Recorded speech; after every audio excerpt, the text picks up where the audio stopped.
And on the sidelines of the APEC Summit, the leaders of the U.S. and China will sit down for the first time in a year.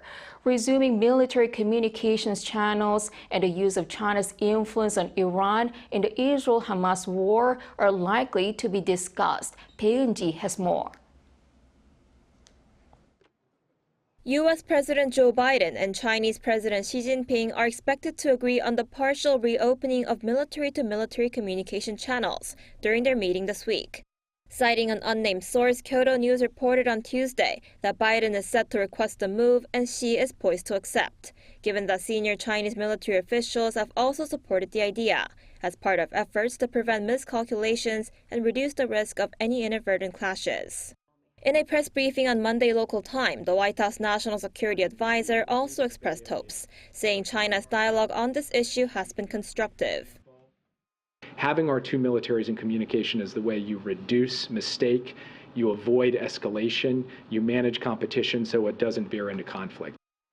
Earlier on Sunday, he also said that Biden seeks to reestablish these kinds of military ties with China so that there isn't any miscommunication.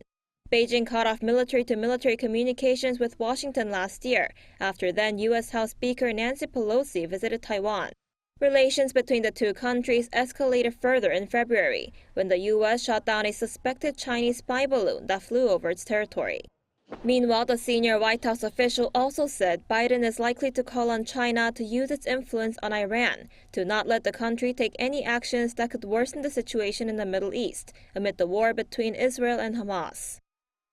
So President Biden will make the point to President Xi that Iran acting in an escalatory, destabilizing way that undermines stability across the broader Middle East is not in the interests of the PRC or of any other responsible country.